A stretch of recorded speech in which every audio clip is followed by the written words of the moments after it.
وبركاته. الحمد لله رب العالمين وبه نستعين على أمور الدنيا والدين وعلى آله وأصحابه ومن تبعهم بإحسان إلى يوم الدين. Amma ba'd. Hadirin jamaah salat maghrib yang dimuliakan oleh Allah Subhanahu wa taala. Alhamdulillah, segala puji bagi Allah Subhanahu wa taala atas segala nikmat yang diberikan kepada kita semua. Salam dan salawat kepada Nabi kita Muhammad sallallahu alaihi wasallam. Ikhwah dan akhwat sekalian yang dimuliakan oleh Allah Subhanahu wa taala, kita kembali melanjutkan pembahasan kita tentang fikih muamalah atau fikih jual beli. Dan fikih jual beli ini ya supaya kita mengetahui mana transaksi yang diperbolehkan di dalam syariat kita dan mana transaksi yang dilarang di dalam syariat kita. Mana harta yang halal dan mana harta yang haram. Dan kita tidak hanya diperintahkan untuk mengetahui kewajiban-kewajiban kita saja, tapi juga kita diperintahkan untuk mengetahui apa-apa yang dilarang oleh Allah dan Rasul-Nya supaya kita bisa menghindarinya.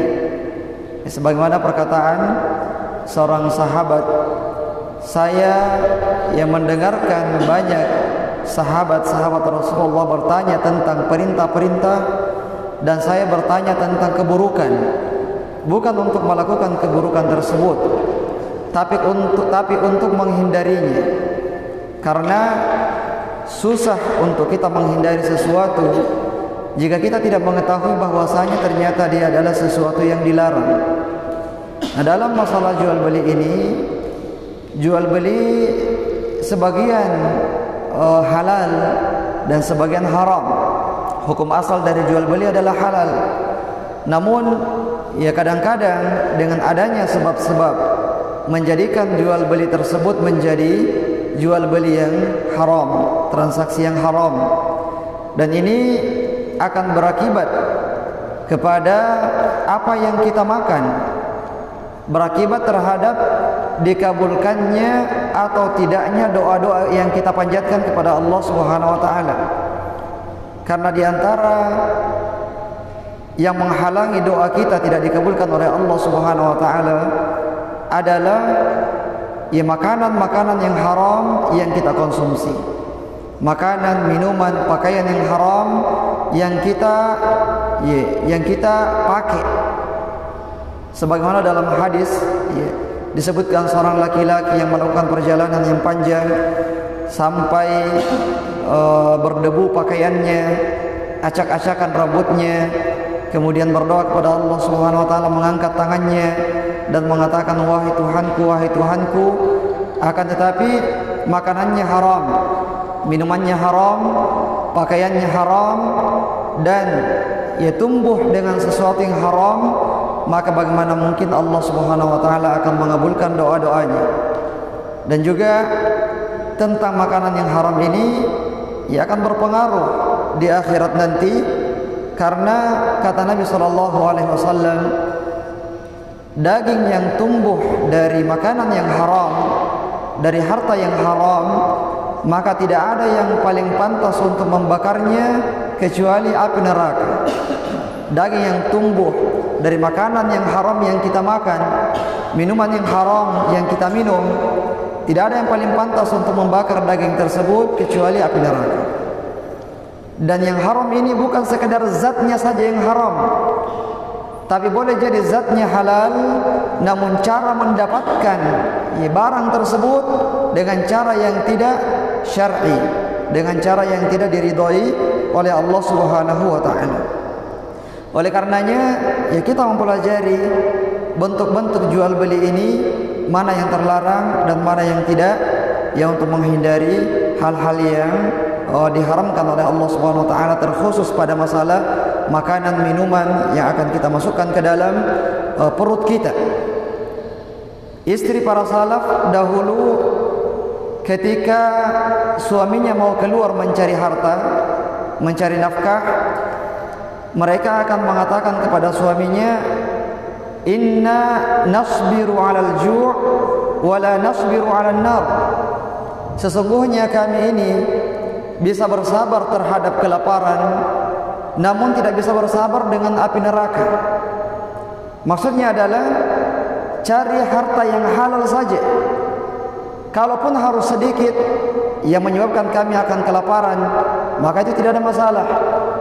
Daripada mencari harta yang halal, yang haram, semuanya diambil, yang akan berakibat kepada makanan-makanan, minuman yang akan dia konsumsi dari harta yang dia dapatkan tersebut adalah harta yang haram, makanan yang haram yang berakibat kepada neraka Allah Subhanahu wa ta'ala. Sehingga sudah diwanti-wanti oleh istrinya, cari yang halal saja dan tinggalkan yang diharamkan oleh Allah Subhanahu wa ta'ala. Tapi jamaah yang dimuliakan oleh Allah Subhanahu wa ta'ala, muamalah yang selanjutnya adalah jual beli cicil. Jual beli cicil. Pada pertemuan yang lalu kita sudah bahas tentang reseller, dropshipper, marketer, dan muamalah yang lain. Sekarang kita akan bahas beberapa jenis muamalah yang lainnya. Yang pertama adalah jual beli cicil atau jual beli secara kredit. Yang membeli barang tidak dengan cara di kontan atau dibayar cash, tapi dibayar secara berangsur. Apakah ini boleh? Dalam syariat kita ini adalah jual beli yang diperbolehkan. Jual beli yang diperbolehkan, namun ada syarat-syaratnya yang harus diperhatikan. Ada hal-hal yang harus diperhatikan supaya tidak terjatuh dalam riba. Karena meskipun dia adalah jual beli, ketika terpeleset sedikit, maka muamalahnya bisa terjatuh pada hal-hal yang ribawi. Yang pertama adalah yang harus diperhatikan dalam jual beli cicil, harus disepakati harga yang dimampui oleh konsumen. Misalnya kita berikan pilihan, kalau dicicil harganya 1 juta rupiah, kalau dicicil selama 1 tahun harganya 1.200.000 rupiah, 200.000 rupiah. Kalau dicicil selama 2 tahun harganya misalnya 1.400.000 rupiah. Nah, mana yang disepakati oleh konsumen? Harus jelas dari awal pada saat akad yang mana dia sepakati sebelum mereka berpisah, sebelum mereka menyepakati akad jual beli tersebut. Jangan mereka berpisah, pembeli mengambil barangnya, kemudian mereka berpisah dan tidak ada harga yang disepakati. Apakah yang 1 tahun ataukah yang 2 tahun? Yang jelas, ketika konsumen ini nanti mampunya membayar 1 tahun, maka dia cukup membayar 1.200.000 saja. Tapi kalau dalam perjalanan dia mampunya membayar 2 tahun, maka otomatis dia membayar 1.400.000 rupiah. Jadi ini tidak boleh. Yang boleh adalah harus disepakati mana yang disanggupi oleh konsumennya.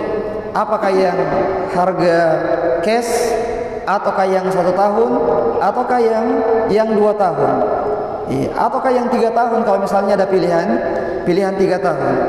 Jadi ini poin yang pertama yang harus diperhatikan dalam masalah jual beli cicil. Kemudian yang kedua adalah barang atau produk yang diperjualbelikan secara kredit ini bukan termasuk emas ataupun perak. Bukan emas ataupun perak. Karena emas dan perak syaratnya adalah harus dibeli dengan cara tunai. Harus dibeli dengan cara kontan, tidak boleh dikredit. Apakah kreditnya 1 tahun, ataukah 6 bulan, ataukah 1 bulan, ataukah bahkan 1 pekan atau 3 hari, tidak boleh. Karena pada jual beli emas dan perak itu harus yadan biyadin, harus tunai. Pembeli menyerahkan uangnya dan penjual menyerahkan emasnya atau peraknya kepada pembeli. Jadi untuk jual beli emas secara kredit ini tidak diperbolehkan. Termasuk di dalamnya adalah arisan emas. Ya, orang arisan bayar uang, nanti terimanya berupa emas. Ini pada hakikatnya adalah dia mencicil ya, emas tersebut. Dia membelinya dengan cara dikredit. Jadi ya, arisan emas ini tidak diperbolehkan di dalam syariat kita. Tapi kemudian selanjutnya adalah bisa mengangkat harga dengan wajar dan tidak berlebihan, tidak memanfaatkan kesempatan dalam kesempitan. Ya, jadi memang akan berbeda harga cash dengan harga kredit. Ya, itu tidak akan sama karena ada jenjang waktu yang harus ditunggu oleh pemilik barang, sehingga memang sangat wajar ketika dia mengangkat harganya. Beda dengan harga cashnya. Cuman ya sebaiknya, ini bukan bersifat kewajiban, ya sebaiknya tidak terlalu berlebihan di dalam mengangkat harganya. Sekali lagi, ini bukan sebuah kewajiban. Dalam artian ketika orang mengangkat harganya terlalu tinggi daripada harga cashnya, maka dia berdosa. Kita katakan tidak berdosa, karena tidak ada batasan bagi penjual untuk menjual barangnya dengan harga yang dia inginkan, meskipun keuntungannya sampai 2 kali lipat atau 3 kali lipat atau berapa saja. Ya, namun sekali lagi ya ada hadis dari Nabi sallallahu alaihi wasallam yang mengatakan, rahimallahu ra'an samhan idza ba'a wa samhan idza ishtara. Semoga Allah Subhanahu wa taala merahmati seseorang penjual yang toleransi dalam menjual, maksudnya mengambil keuntungan yang sewajarnya, dan pembeli juga ketika dia juga menawar dengan toleransi, tidak menawar terlalu menurunkan harganya. Ya, jadi ini sekedar sebuah anjuran, ya, anjuran dan bukan sebagai kewajiban ya yang sifatnya mengikat dan harus diikuti. Baik. Kemudian jemaah yang dimuliakan oleh Allah Subhanahu wa taala, hal yang lain yang perlu diperhatikan adalah jika terjadi tunggakan, dan ini yang sering. Jika terjadi tunggakan pembayaran dikarenakan satu dan lain hal, maka tidak boleh si penjual ini memberikan penalti, memberikan denda keterlambatan kepada konsumen tersebut. Ya, misalnya apakah disepakati dari awal ataukah nanti disepakati pada saat terjadi keterlambatan. Misalnya setiap keterlambatan 1 hari dendanya Rp1.000. Jadi kalau 30 hari terlambatnya dendanya Rp30.000. Ini tidak boleh. Ya. Tidak boleh menetapkan denda keterlambatan pada akad utang piutang. Tidak boleh menetapkan denda keterlambatan pada akad utang piutang. Ya, termasuk di dalamnya adalah jual beli kredit. Ya, jadi bagaimana sebaiknya? Sebaiknya ketika memang dia adalah orang yang pailit, orang yang terkena sebuah musibah misalnya, ya sebelumnya penghasilannya baik, lancar, tiba-tiba karena perubahan kondisi ekonomi misalnya, ya dengan adanya wabah corona ini misalnya, sehingga pencahariannya itu menjadi atau penghasilannya itu berkurang. Ya, berkurang drastis misalnya. Sebelumnya dia mampu membayar cicilannya dengan lancar, alhamdulillah. Sekarang tidak. Ya. Maka sebaiknya diberikan tenggang waktu kepadanya. Diberikan tenggang waktu kepadanya, misalnya diberikan durasi 1 bulan. Ya silakan saya tambah temponya menjadi dari 1 tahun menjadi 1 tahun 1 bulan atau 1 tahun 2 bulan. Diberikan kelonggaran dalam masalah waktunya. Ketika kita melihat bahwasanya dia memang adalah orang yang kesusahan. Nah, kemudian ketika ternyata kita sudah memberikan tenggang waktu kepadanya, pada saat sudah tiba tenggang waktu yang kedua, ternyata belum sanggup membayar dan memang kondisinya tidak memungkinkan dia membayar, maka kalau dia mampu, si penjual mampu untuk mengikhlaskan piutang tersebut, maka ini tentu saja lebih baik. Ya, ketika si penjual memberikan, ya sudah tidak usah dibayar. atau dibayar setengahnya saja, atau ya sekian saja yang dibayar, maka tentu saja ini lebih baik, ya.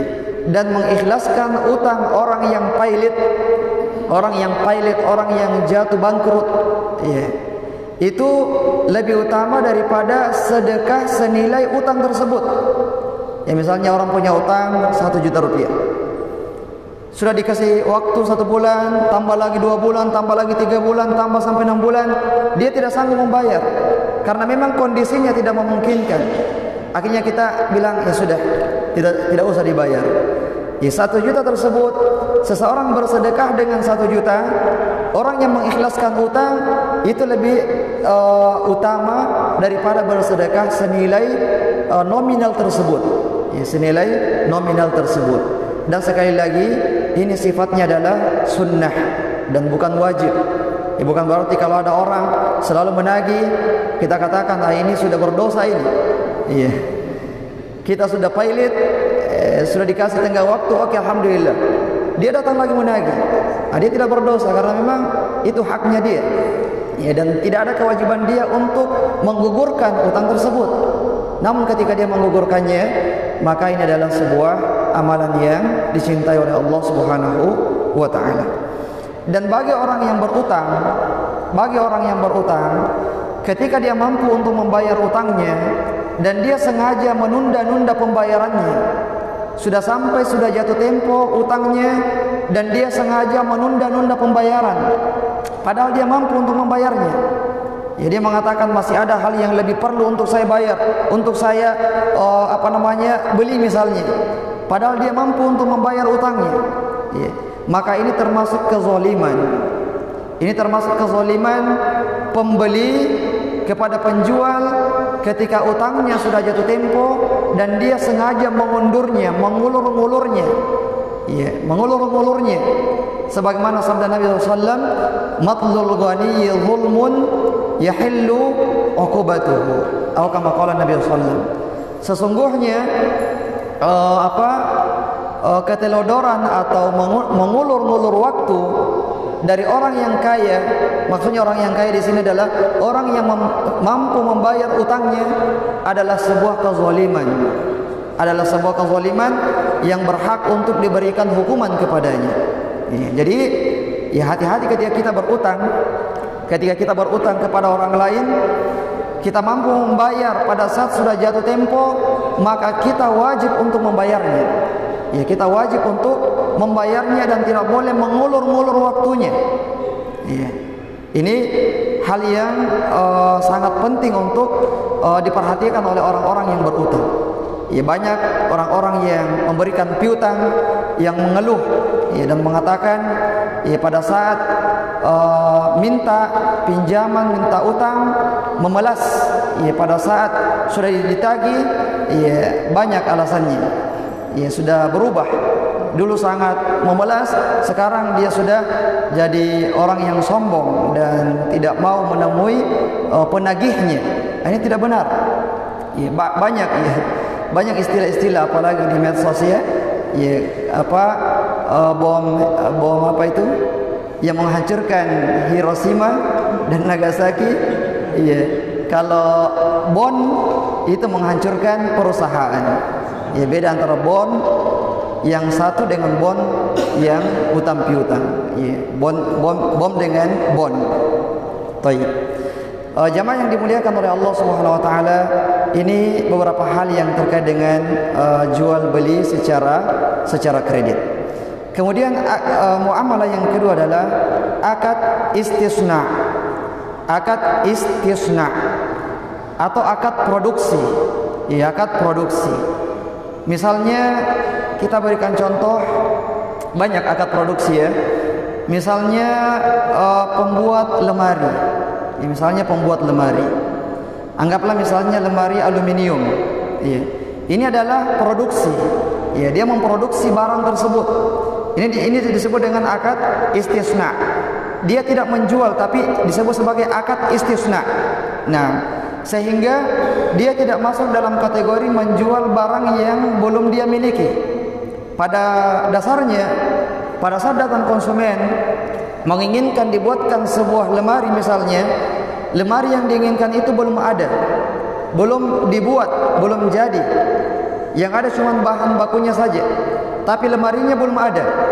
Nah, apakah dia boleh melakukan transaksi dengan pembelinya ataukah tidak? Kita katakan boleh. Dan ini tidak masuk dalam larangan janganlah kalian menjual barang yang tidak kalian miliki. Ya. Dan ini juga berbeda dengan akad salam. Ya, kalau akad salam itu harus dibayar tunai, harus kontan di awal. Adapun pada akad istisna, maka ini boleh dikontan di awal, dibayar cash secara keseluruhan. Boleh juga dibayar DP-nya dulu, sebagian dulu, nanti kalau sudah jadi baru dilunasi. Boleh juga nanti sekalian selesai barangnya baru kita membayarnya. Jadi untuk masalah akad istisna ini dalam segi pembayarannya itu sangat fleksibel. Itu lebih fleksibel. Dia tidak masuk dalam jual beli salam dan dia juga tidak masuk dalam kategori menjual barang yang dia tidak miliki. Nah, adapun hal yang harus diperhatikan dalam akad istisna ini, akad produksi, yang pertama adalah harus jelas barang, durasi waktu dan harganya. Misalnya dia pesan berapa meter panjangnya, berapa tingginya, berapa lebarnya, ya berapa tingkat lemarinya, ketebalan kacanya bagaimana, kualitasnya bagaimana, semuanya harus jelas, spesifikasinya harus jelas. Harganya juga harus jelas dari awal. Begitu pula dengan waktunya, berapa lama waktu yang diperlukan untuk membuat barang tersebut. Ya, kapan si konsumen boleh datang mengambil barang tersebut. Jadi ketiga hal ini dalam akad istisna harus betul-betul jelas.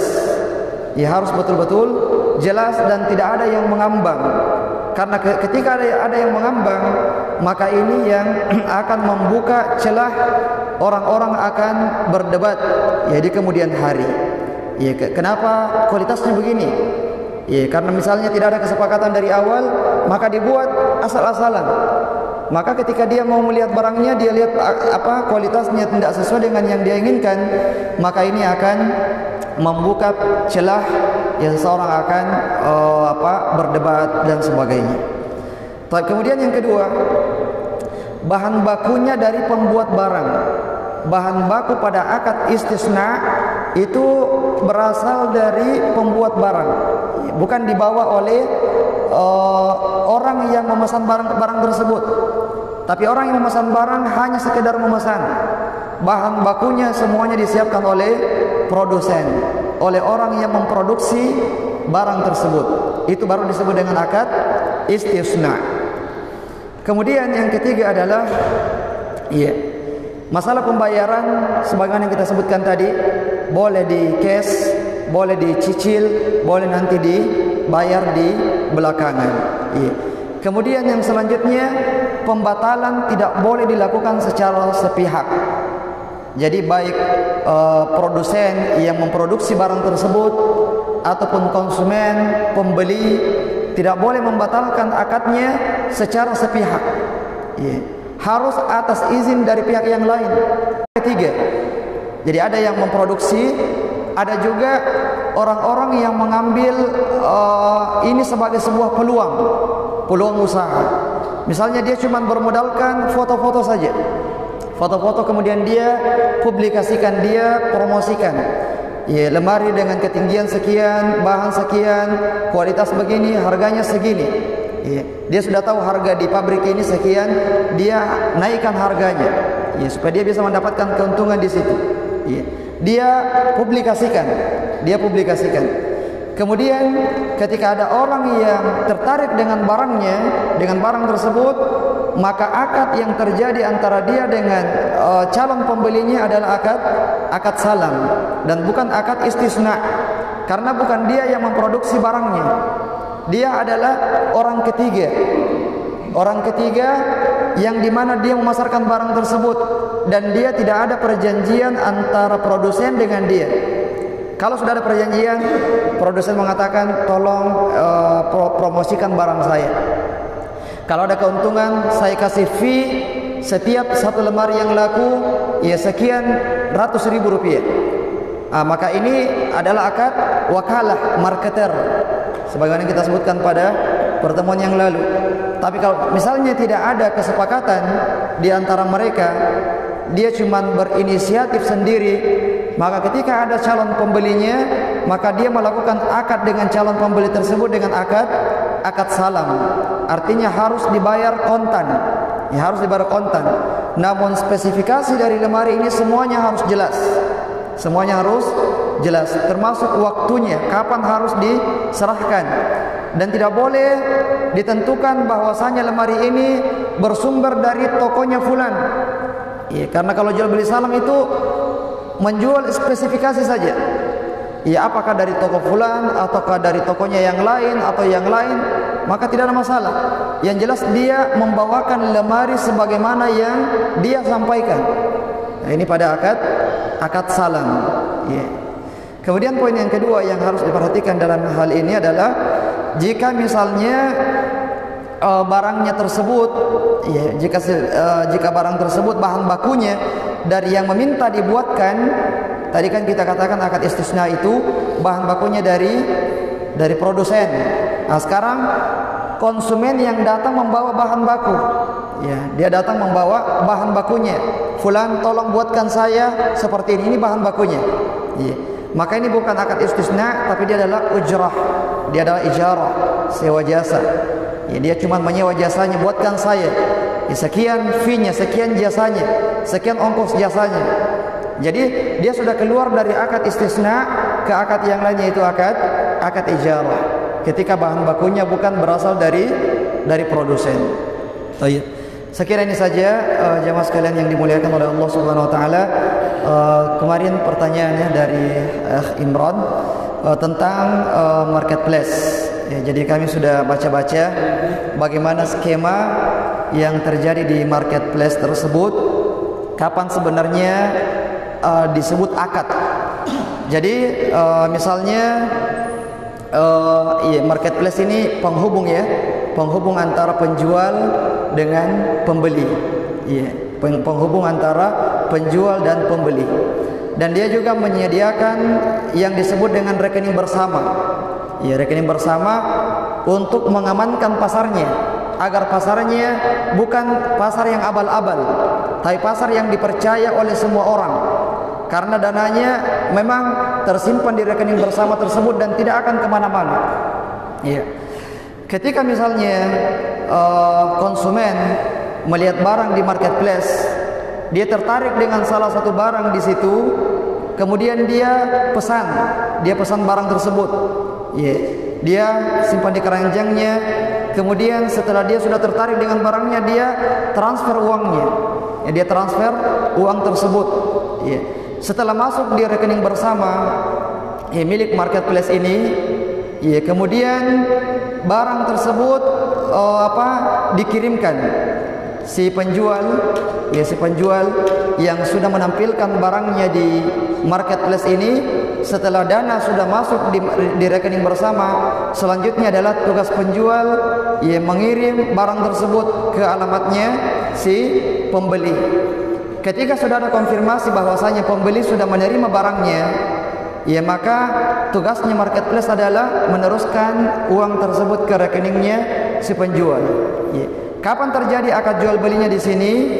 Ya, terjadi akad jual beli di sini adalah ketika si pembeli ini mentransfer uangnya. Ya, jadi ketika dia sudah mentransfer uangnya, sudah masuk di rekening bersama, ya, disitulah terjadi akad jual belinya.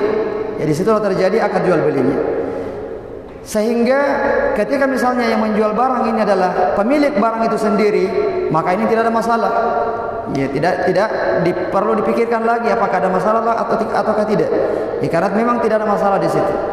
Lalu yang dipertanyakan kemarin adalah bagaimana ketika yang menjual itu ternyata bukan pemilik barang. Dia cuma copot gambar-gambarnya orang penjual, dia rubah harganya, dia masukkan di marketplace. Iya. Maka ini juga tidak ada masalah. Ini termasuk jual beli salam. Ketika memang karakteristik dari barang itu ya bukan bukan spesifik yang sangat sempit pada toko tertentu misalnya, tapi barang tersebut adalah barang yang umum diperjualbelikan di mana-mana. Iya. Ketika misalnya syarat tersebut terpenuhi, barang tersebut yang dijual ya bukan barang yang hanya kita dapatkan di toko fulan misalnya, maka dia boleh menjualnya dengan akad salam. Ya, ketika si pembeli ini mentransfer uangnya, pada dasarnya dia sudah menerimanya meskipun tertahan di marketplace, di rekening bersama. Ya, karena di rekening bersama itu sebagai jaminan saja, jaminan keamanan untuk pembeli, ya, supaya uang itu tidak tidak kemana-mana, pokoknya barang sampai ditransfer ke penjual. Ya. Jadi ketika dia sudah mentransfer uangnya ke rekening bersama, pada dasarnya itu sudah dimiliki oleh penjual.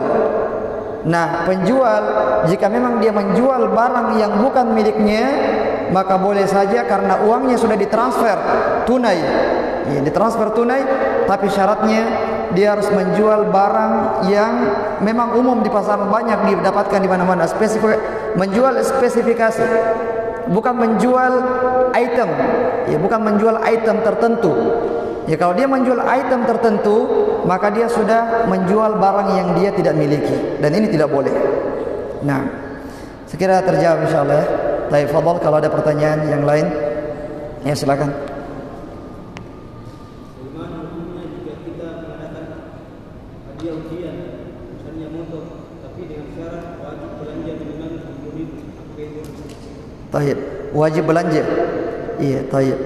Jadi hukum asalnya hadiah itu boleh. Ya, hukum asalnya hadiah itu boleh.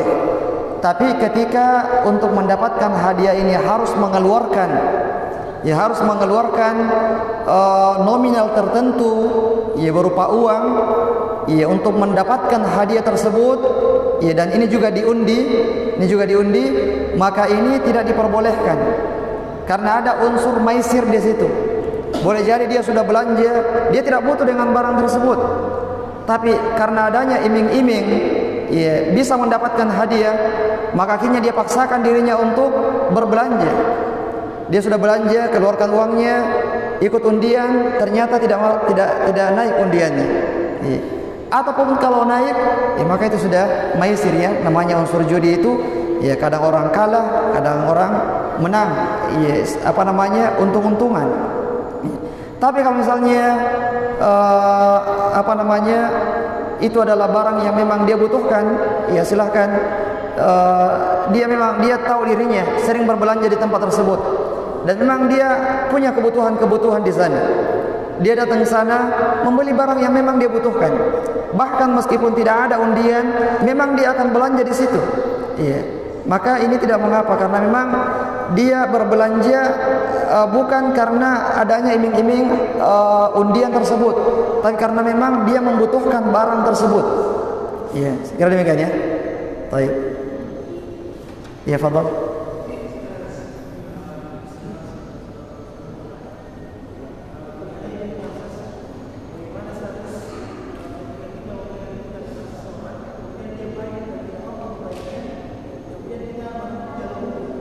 Kita jalur hukum.